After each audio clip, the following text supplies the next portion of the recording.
ಮಾತಿಗೆ ಆಗ್ರಹ. ಗುತ್ತಿಗೆ ಮುನಿಸಿಪಲ್ ನೌಕಕರು ಸೇವೆ ಖಾಯಂ ಸೇರಿದಂತೆ ವಿವಿಧ ಬೇಡಿಕೆ ಈಡೇರಿಕೆಗೆ ಒತ್ತಾಯಿಸಿ ಬೆಂಗಳೂರಿನಲ್ಲಿ ಪ್ರತಿಭಟನೆ ನಡೆಸಿದರು. ಪರಿಸ್ಥಿತಿ ಬೇರೆ ಆಗಿಬಿಟ್ಟಿದೆ ಬಿಡಿ, ಸರ್ಕಾರದ ನೀತಿಗಳಿಂದ.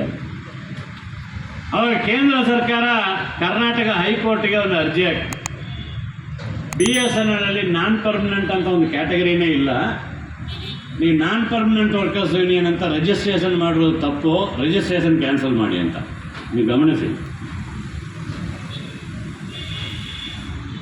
BSNL ಒಂದು ಸರ್ಕಾರಿ ಉದ್ದಿಮೆ, ಕೇಂದ್ರ ಸರ್ಕಾರದ ಉದ್ದಿಮೆ. ಅಲ್ಲಿ ನಾನ್ ಪರ್ಮನೆಂಟ್ ವರ್ಕರ್ಸ್ ಯೂನಿಯನ್ ಅಂತ ಮಾಡಿದ್ರೆ BSNL ಮ್ಯಾನೇಜ್ಮೆಂಟು ಕೇಂದ್ರ ಸರ್ಕಾರದ ಪ್ರೋತ್ಸಾಹದೊಂದಿಗೆ ಹೈಕೋರ್ಟಲ್ಲಿ ಕೇಸ್ ಹಾಕ್ತಾರೆ. BSNL ನಾನ್ ಪರ್ಮನೆಂಟ್ ಅನ್ನೋ ಒಂದು ಕ್ಯಾಟಗರಿನೇ ಇಲ್ಲ, ಯೂನಿಯನ್ನ ರಿಜಿಸ್ಟ್ರೇಷನ್ನ ರದ್ದು ಮಾಡಿ ಅಂತ. ಹೈಕೋರ್ಟ್ ಏನು ಮಾಡ್ತು, ರಿಜಿಸ್ಟ್ರಾರ್ಗೆ ಹನ್ನೊಂದು ಸತಿ ವಿಚಾರ ಮಾಡಿ ಅಂತ ಫೈಲ್ನ ಕಳಿಸ್ತು.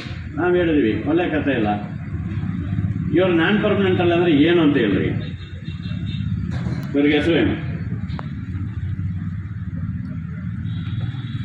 ನಮ್ಮ ಸಂಘಕ್ಕೆ ಏನು ಬೇಕಾದ್ರೆ ಹೆಸರಿಡ್ತೀವಪ್ಪ.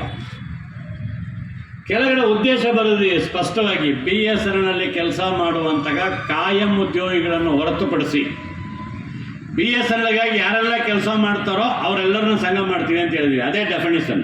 ನೀವು ನಾನ್ ಪರ್ಮನೆಂಟ್ ಅಂತ ಕ್ಯಾಟಗರಿ ಇರಬೇಕು ಅಂತ ಅಗತ್ಯ ಇಲ್ಲ. ಅಪ್ಪಲ್ದಾಯಿತು, ರಿಜಿಸ್ಟ್ರೇಷನ್ ಉಳ್ಕೊಳ್ತು, ಮಾಲೀಕರು ಸೋತೋದ್ರು ಆ ಕೇಸಲ್ಲಿ.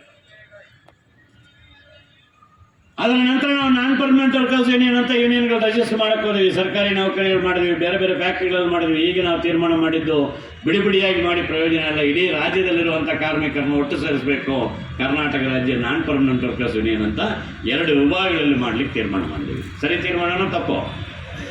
ಇಲ್ಲ ಸರ್, ನಾವು ಟ್ರೈನಿಗಳು ಅಂತ ಸಂಘ ಮಾಡ್ಕೊಳ್ತೀವಿ.